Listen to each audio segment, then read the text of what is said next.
Graça e paz, amados. Quero falar sobre salvação. E desde domingo próximo passado tenho falado sobre salvação. E quero continuar hoje, porque há muita coisa que nós adquirimos por causa da salvação. Quando nós fomos salvos, nós adquirimos filiação. É quando a Bíblia diz que é envolvido poder para sermos feitos filhos de Deus. Não é apenas crer e se tornar filho. Quando você crê em Cristo, é nos dado poder de sermos feitos filhos de Deus. Então não é algo simples, não é algo que, como se ouve, não, todo mundo é filho de Deus, não.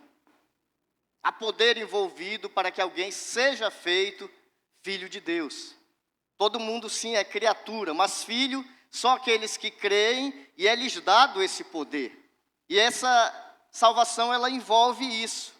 Mas eu quero ir um pouco mais longe e falar sobre o poder que essa salvação tem em nós e qual a duração dela para nós que somos crentes. Você diz, tem duração? Prazo de validade? Para alguns tem.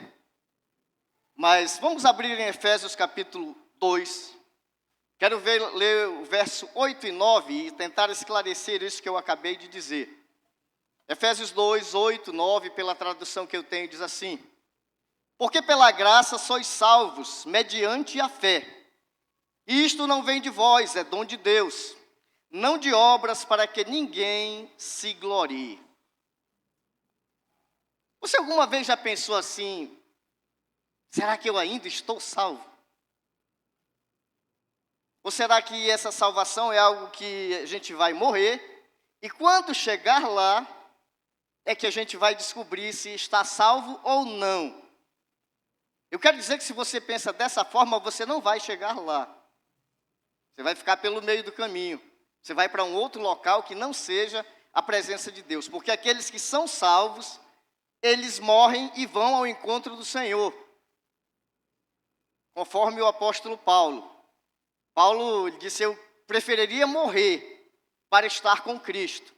Mas por causa do evangelho dos meus patrícios, eu ainda vou permanecer aqui ainda pregando o evangelho. Mas o meu desejo era morrer para estar com o Senhor. Aí você pensa assim, mas como é que eu posso ser salvo? Estar salvo, se eu continuo pecando? Quem não pecou hoje, levanta a mão, por favor.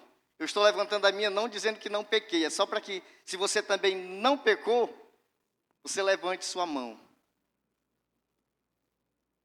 Você não é salvo? Salvo peca.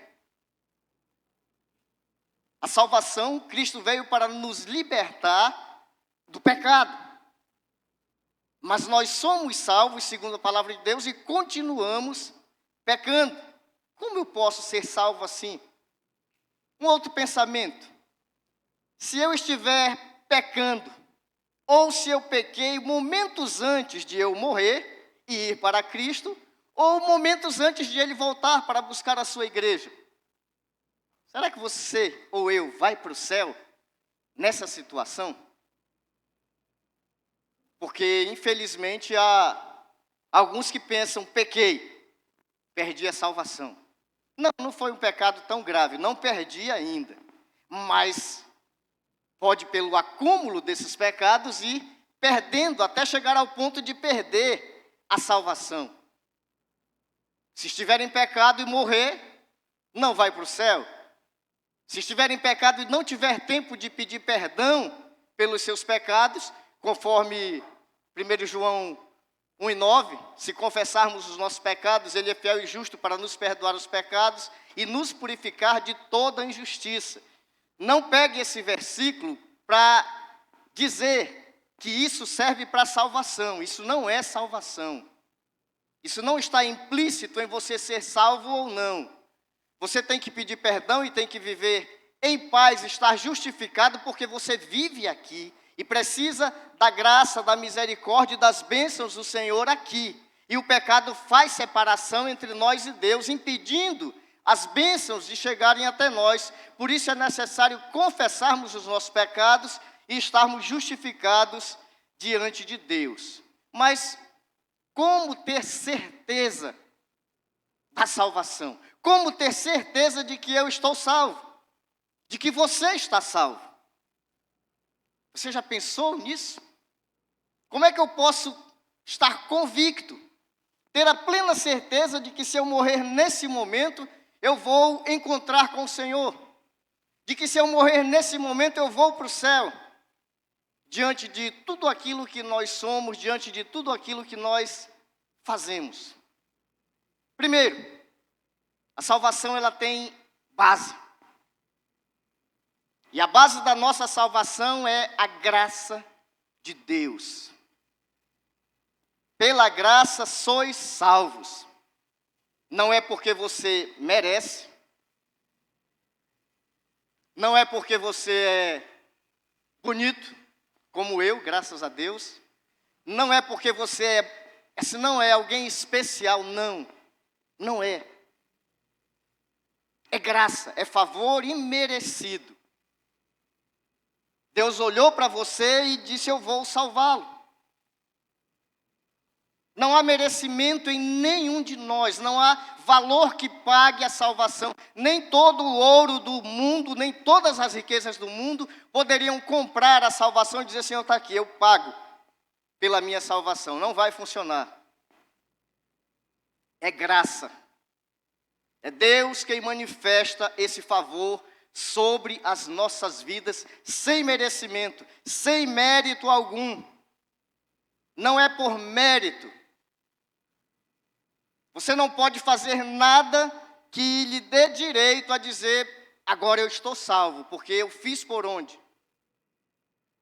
Agora eu estou salvo porque eu não falto aos cultos, eu não falho nas minhas obrigações na igreja, eu sou levita, eu sou alguém assíduo, eu sou alguém que ora, alguém que canta, alguém que adora a Deus. Isso não te dá direito a ser salvo.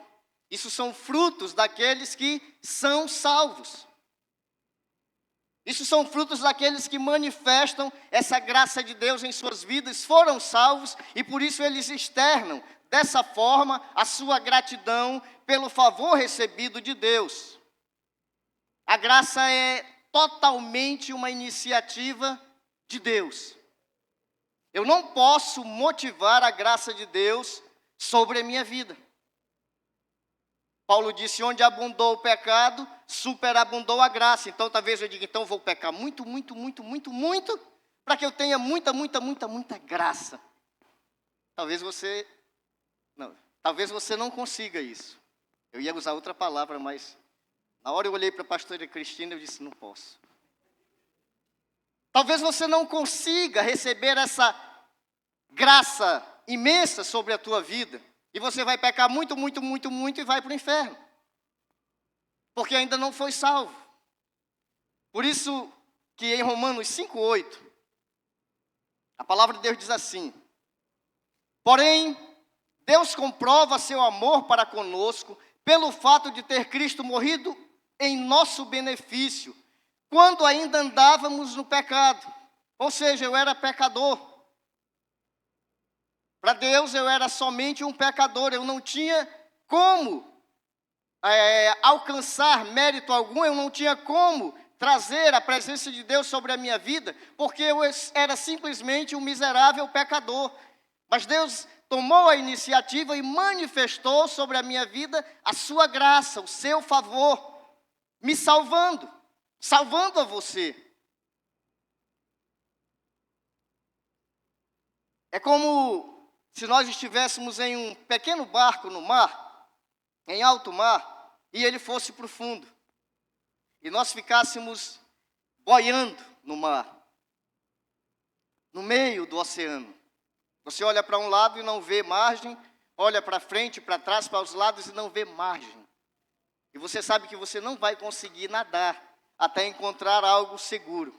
Ou seja, não pode salvar a si mesmo. Você está perdido. Talvez esse seja um dos melhores exemplos do que nós somos antes de Cristo e como Ele nos achou. Totalmente perdidos, sem nenhuma possibilidade de ser salvo ou de salvar-se a si mesmo. Não havia e continua não havendo outro meio de ser salvo, a não ser que Deus manifeste sobre nós a sua graça. Você não foi salvo porque você é bom. Você foi salvo porque Deus é bom.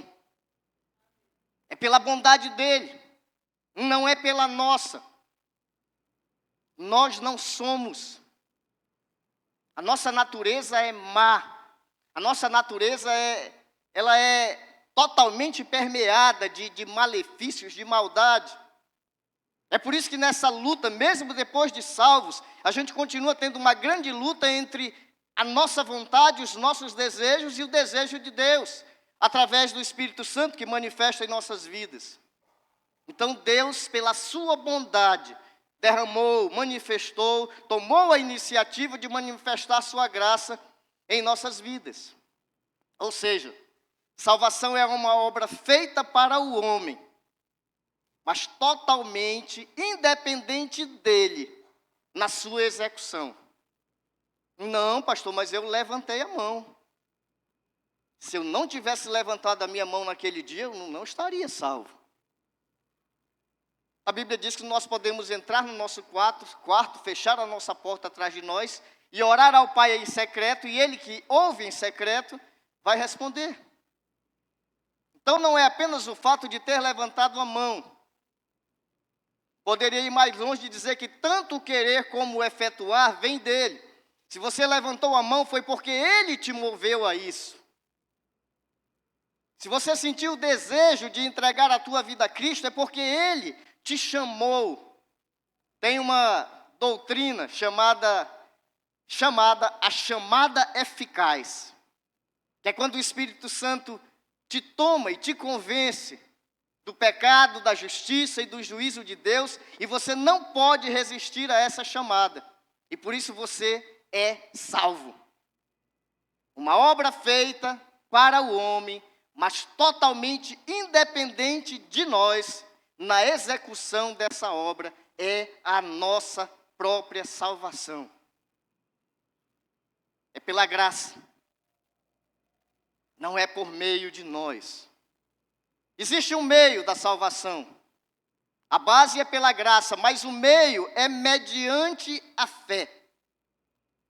Mediante a fé. A fé é o canal, não é a causa da salvação. Ela é o canal por onde passa essa salvação até nós.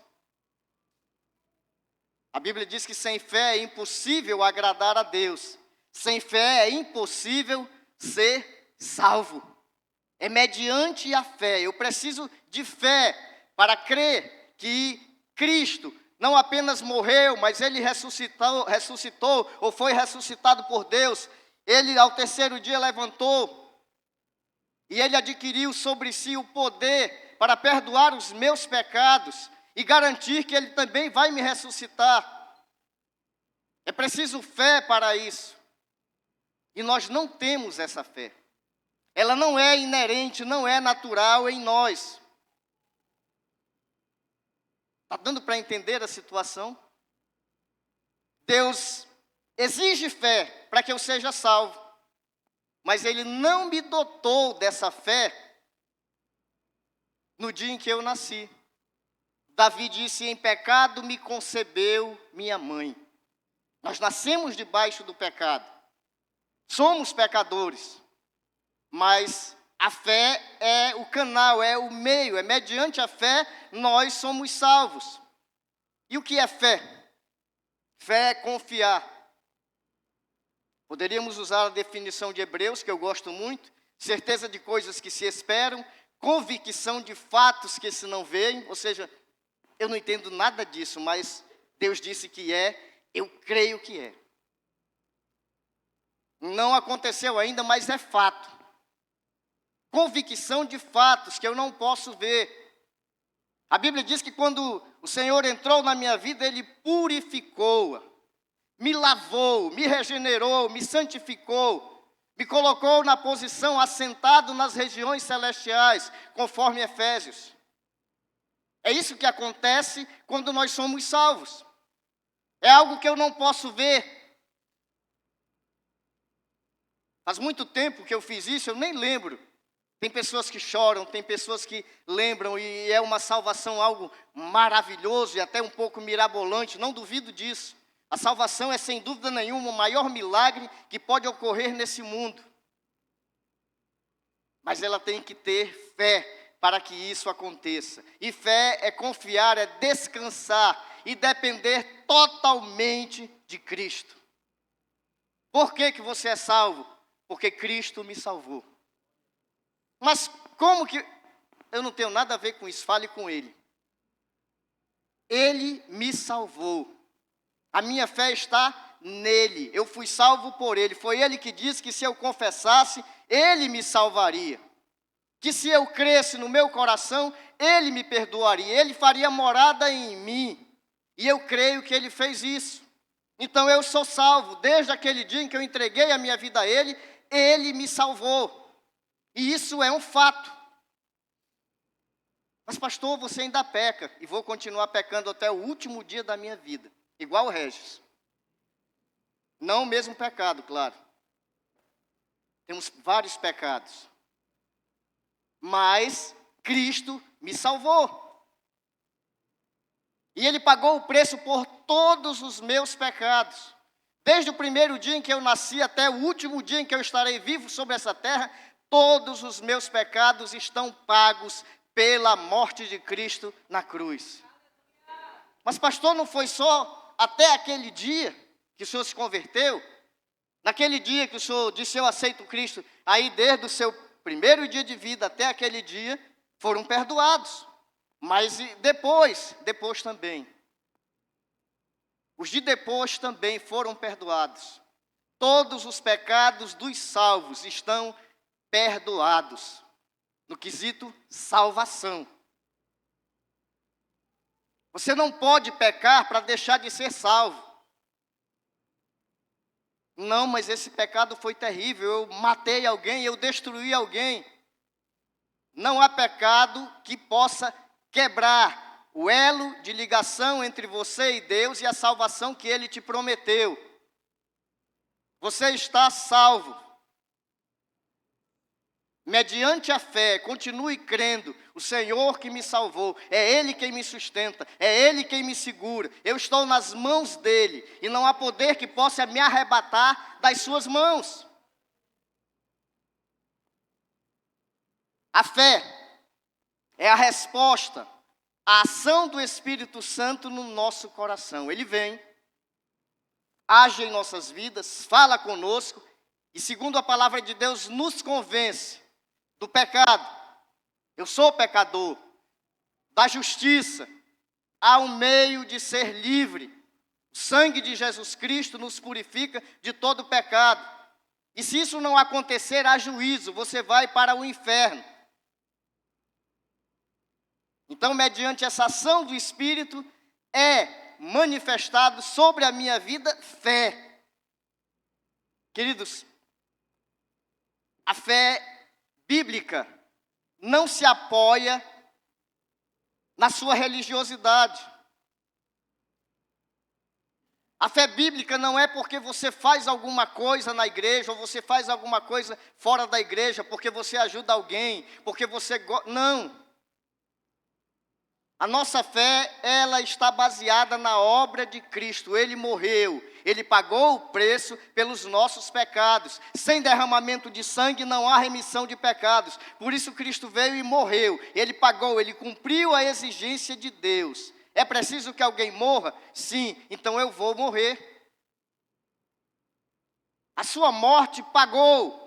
A sua obra é nela que nós temos que ter fé. Romanos 10:9 diz, se com a tua boca confessares que Jesus é Senhor, e em teu coração creres que Deus o ressuscitou dentre os mortos, serás salvo. Por que está aí no futuro? Serás. É porque se você crer, se você confessar e se você crer, isso vai acontecer na tua vida. Se você confessou e se você creu, isso aconteceu na sua vida. Você pode dizer, eu sou salvo. E não deixe que ninguém roube isso da tua vida. Isso é convicção, isso é fé. Não deixe que seja apagada pelo diabo. Não, mas eu pequei. Foi por isso que Cristo morreu. Para nos salvar dos nossos pecados. Exatamente por isso. Porque nós pecamos, Ele teve que morrer. A salvação tem uma origem. Ela tem base. Ela tem um meio, um canal. E ela tem uma origem. É dom de Deus. Presente de Deus. Você já recebeu algum presente? E a pessoa disse, olha, está aqui um presente que eu tenho para você. Mas, você cuide desse presente. Eu estou te dando, mas eu quero que você cuide dele, porque senão eu posso tomar ele de volta. Se você não cuidar bem dele, eu vou tomar de volta. Se a pessoa fizer isso comigo, eu digo, já pode levar. Não vou dar cotoco não, Emerson. Fala sério.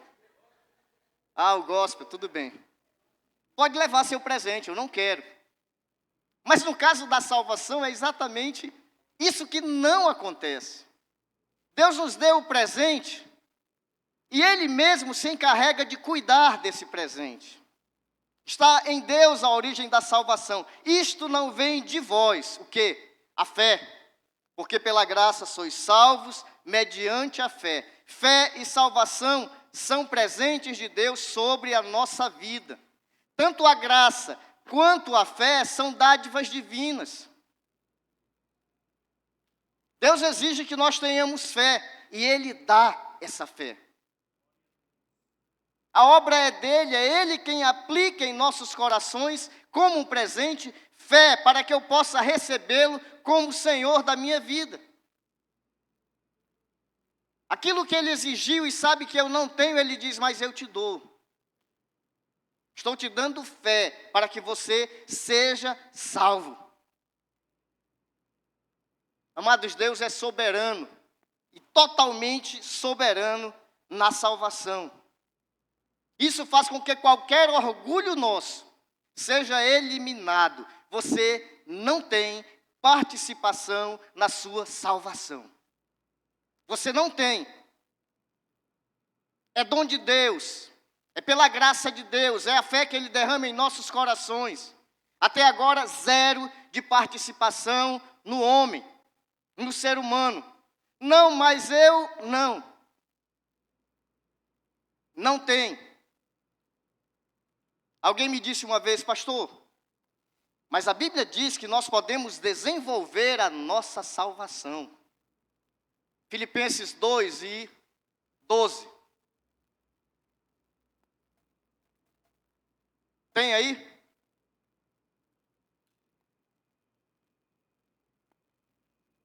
Sendo assim, meus amados, como sempre obedecestes, não somente na minha presença, porém muito mais agora na minha ausência, colocai em prática a vossa salvação com reverência e temor a Deus.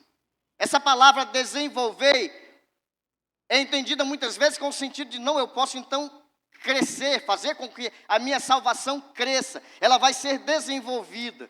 E o termo correto, na tradução do original, é colocar em prática a salvação. Como? Aí vai dizer, faça tudo sem partidarismo, faça tudo para a glória de Deus. Vai dar uma relação de coisas que nós devemos fazer como frutos da salvação que recebemos. Colocando em prática essa salvação. Porque antes da salvação, tudo quanto fazíamos era inútil diante de Deus.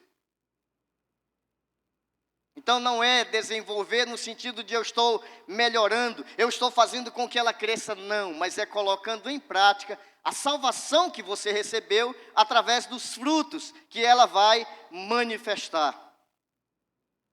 Isso elimina totalmente o nosso orgulho, o nosso aspecto de achar que eu fiz alguma coisa em algum tempo, ou farei algo em algum tempo que Deus disse, não, eu tenho que salvá-lo. Porque ele fez ou ele fará isso. Uma das características que o salvo deve ter é de humildade, pelo reconhecimento de que tudo na salvação vem de Deus. Não faz parte de nós, vem de Deus. É uma obra de Deus feita para nós, realizada por Ele em nós e mantida por Ele em nós. É por isso que eu posso dizer, eu estou salvo. Mas pastor, eu conheço um pouco a sua vida e você já fez muita coisa errada. Sim, foi por isso que Cristo morreu. Ele pagou todos os meus erros, todos os teus erros, todos os teus pecados foram pagos pelo precioso sangue de um inocente Deus. Jesus Cristo morreu sem nunca haver cometido pecados para que nós pudéssemos ter os nossos totalmente perdoados. Resultado, nenhuma glória humana. Não há glória humana na salvação. Não de obras, para que ninguém se glorie.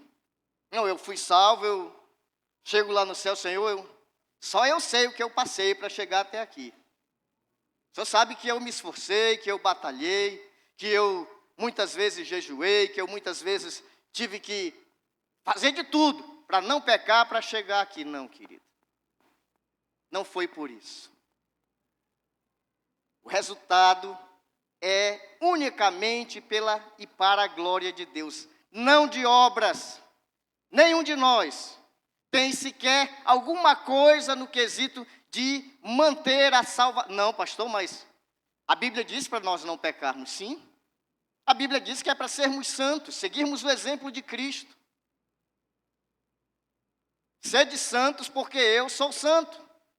É mandamento de Deus na sua palavra, Ele quer que sejamos isso, santos, buscando a santificação, prezando, lutando pela santificação. Mas Ele não disse que eu serei santo para ser salvo, porque senão depende de mim. Se eu vou manter a minha santificação para manter a minha salvação, então quando eu chegar lá eu vou dizer, Senhor, muito obrigado. Mas eu paguei um preço. Eu lutei muito para me manter santo, para poder chegar até aqui. Não, querido. Você não terá esse pseudo-privilégio. Nenhum esforço humano pode contribuir para a salvação. Nenhum. Pastor, mas se eu orar muito, se eu buscar muito, se eu tiver uma comunhão com Deus íntima, tudo bem, é o que Ele quer. A Bíblia diz que deve ser assim a nossa vida. Mas ela não diz que você vai ser salvo por isso. Ela diz que você se confessar e crer, você é salvo. Se com a tua boca confessares e em teu coração creres, você é salvo. Não é pelo que você vai fazer. E você só faz isso, confessa e crê pela fé que é derramada do Senhor, que é presente de Deus sobre as nossas vidas. Queridos, se dependesse de nós, em algum ponto, nós iríamos nos gloriar. O homem, o ser humano, ele não presta. É por isso que ele precisa ser salvo assim. Porque Deus sabe quem nós somos.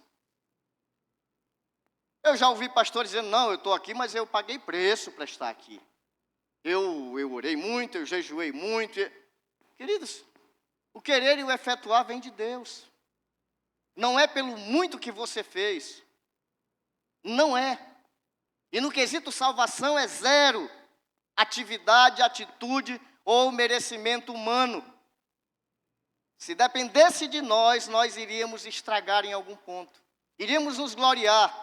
Mas como Romanos 11:36, que o nosso irmão Beto gosta muito, diz assim, portanto, dele, por ele e para ele são todas as coisas, a ele seja a glória perpetuamente. Amém. Deus não divide a sua glória com ninguém. com ninguém. Você não poderá se gloriar da salvação que você recebeu mediante a graça de nosso Senhor Jesus Cristo. Devemos viver com gratidão e humildade, reconhecendo que somos resultados da sua graça. Amém? Não é porque você fez, é porque Cristo fez. Mas pastor, assim é muito fácil. É fácil? Ele deixou o esplendor, a sua glória. Ele deixou a adoração que lhe era dada e devida nos céus e se tornou gente. Você sabe o que é isso, queridos? Se tornar gente. Olhe para você, você é gente. E Deus deixou tudo o que ele tinha na glória, toda a adoração, todo o esplendor, e se tornou gente, igual a você, igual a mim. Teve sede, teve fome. A única coisa que Cristo não teve, que nós temos, foi pecado. E por ele não ter pecados, creio que ele nunca enfermou na vida dele. Nunca teve um resfriado. Nunca teve uma tosse. Porque isso são consequências do pecado. E consequências naturais desse corpo que ainda temos e possuímos. Então, a salvação é inteiramente um presente divino. É pela graça, por meio da fé, sem qualquer mérito humano. Mas pastor, nada, não vou fazer nada, então faça. Faça aquilo que a Bíblia manda você fazer como filho de Deus. Adore-o, ame-o, reverencie-o, cultue. Siga o exemplo dele. Faça o que a Bíblia diz que é para ser feito. É isso que ele quer que façamos. Mas não para segurar a nossa salvação. Não, porque se eu não fizer, eu posso até perder minha salvação. Queridos, você acha que Deus iria elaborar um plano tão maravilhoso, um plano tão envolvente, que envolveu a vida do seu único filho, que veio a esse mundo e que morreu nesse mundo, e Deus iria deixar em nossas mãos?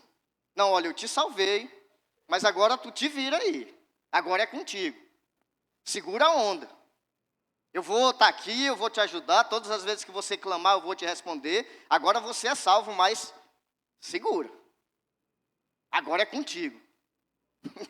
Queridos, isso não seria Deus, e não é Deus. Pastor, então, aquele negócio de uma vez salvo, salvo para sempre? Sim, na visão de Deus é isso. Na visão de Deus, ele já nos vê assentados nas regiões celestiais, naquele dia em que fomos salvos. É assim que ele nos vê. Então eu não tenho que fazer nada, tem que fazer muita coisa, querido. Viva para o Senhor. Viva para Deus. Viva para Deus, agora que você se tornou filho dele, agora que você é salvo, então tenha uma vida que dignifique o nome desse Senhor a quem você recebeu. Mas e quando eu pecar? Confesse. Se der para deixar logo, deixe. Se não der, deixe depois, mas abandone. Confesse e deixe.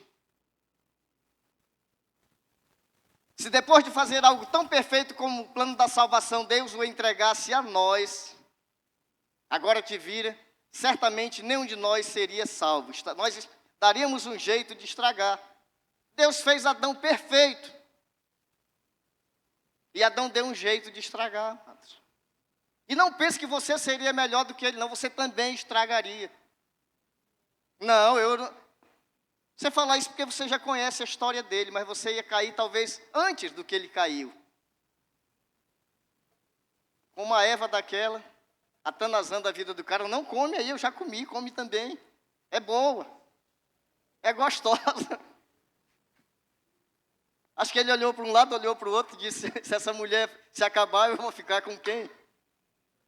Será que Deus vai fazer outra para mim? Não sei o que ele pensou, mas ele estragou a perfeição que tinha em Deus. Romanos 8, 38 e 39 diz assim: portanto, estou seguro de que nem morte, nem vida, nem anjos, nem demônios, nem o presente, nem o futuro, nem quaisquer poderes, nem altura, nem profundidade, nem qualquer outra criatura poderá nos afastar do amor de Deus que está em Cristo Jesus, nosso Senhor. Você ainda acha que pode perder a salvação? Eu acho que pode. Tem uma coisa que não foi colocada aqui. A apostasia é bíblica. E se você deliberadamente disser, eu não quero, eu rejeito, eu abomino aquele dia em que eu disse, eu aceito Cristo, eu não quero mais, Ele vai te ouvir. E você vai deixar de ser salvo. E segundo Hebreus capítulo 6, a partir desse dia, você nunca mais poderá ser salvo novamente. Você vai ser colocado para secar e depois de seco vai ser lançado no lago de fogo, no inferno. Mas você pode deliberadamente dizer, eu não quero. Mas, amados, para fazer isso, o cara tem que ser muito idiota. Mas existem muitas pessoas idiotas. Então, a apostasia, ela é bíblica, ela ocorre, e essas pessoas, de fato, deixam de ser salvas. Porque eles não querem. E Deus não obriga. Deu para entender quase um pouquinho? Eu quero que você saia daqui nessa noite com um pensamento de fé sobre a tua vida. Creia. Quem prometeu que salvaria foi Deus. Deus cumpre todas as suas promessas. Ele disse que nós seríamos salvos. E nós, de fato, nos tornamos salvos através de Cristo Jesus. Então, simplesmente creia. Eu estou salvo. Mas por que você acha isso? Porque Cristo prometeu. Ele disse que me salvaria. E Ele me salvou. Eu creio. Eu não tenho dúvida nenhuma sobre isso. Com todos os pecados que eu tenho, com todos os defeitos que eu não tenho dúvida nenhuma de que se eu morrer hoje, ainda hoje, eu verei, quer dizer, não sei se verei a face de Deus. Deve ter alguns protocolos antes de ver aquele maravilhoso trono, mas eu vou seguir esses protocolos lá. E eu vou me encontrar com Ele. Não tenho dúvida nenhuma. Por quê, pastor? Porque Cristo prometeu. Ele promete, Ele cumpre. Todas as suas promessas, Ele cumpre. Amém? Não tenha isso como uma liberdade para pecar. Então eu posso fazer tudo o que eu quiser? Não, querido. Isso só vai mostrar que você ainda não experimentou a salvação em Cristo. Porque aqueles que se tornam filhos de Deus, eles pecam. Eles sabem que pecam, eles sentem o peso do pecado. Mas eles terminam por reconhecer que estão errados e querem voltar. Porque eles não querem perder a maravilhosa graça que há em Cristo. Uma vez depois de conhecer a Cristo, cair é uma vida de desgraça. É uma vida de desgraça. Eu vi o Ezequias agora, eu quero aproveitar para fazer um esclarecimento. Domingo próximo passado, quando eu estava pregando, e quero dizer para vocês que o Ezequias, eu considero ele como meu pai, meu irmão e meu amigo. Temos quase a mesma idade. E eu disse, Ezequias, vamos marcar que é para a gente dar uma saída. Eu vou ser seu olheiro, vamos arrumar uma mulher para você. E tudo bem, normal, ele riu como está rindo agora. Quando terminou o culto, eu estava lá fora, alguém me disse, pastor, a Mariane está chateada com você. Eu disse, por quê? Pelo que você falou. Eu digo, bom, então, vou esperar. Esperei. Quando ela saiu, eu disse, querida, eu a trato assim, ela também me trata assim. Eu digo, você está chateada comigo? Ela disse, por quê, pastor? Diz por aquilo que eu falei do seu pai. Ela disse, não, pastor, o papai precisa sorrir. O papai precisa sorrir, o papai está vivendo numa tristeza. E ele precisa dessa alegria, ele precisa disso. Aí a Vitória chegou e disse, olha, pastor, mas se formar não vai arrumar uma assim da minha idade, não. A minha vontade era perguntar qual a tua idade, Vitória, para saber se ela já passou, né? Porque assim, eu acho que ela até já passou da idade que eu estou pensando com Ezequias, né? Mas, queridos, eu vou dizer uma coisa para vocês, com toda sinceridade. Eu não alimento tristeza. Eu não alimento tristeza. Eu brinco assim com Ezequias, amo ele, sabe disso, nos damos bem. Ele me abraçou. Quase que a gente vai para o sítio essa semana, mas não deu. Mas ainda não, eu disse, olha, Ezequias, nem te anima que a gente ainda não vai à caça. Nós vamos só lá para o sítio mesmo, a gente vai passar uns dias lá, mas nada de caça. Mas a gente ainda vai, eu ainda vou ajudar o meu parceiro, em nome de Jesus. Vamos orar, queridos. Fica sobre os pés.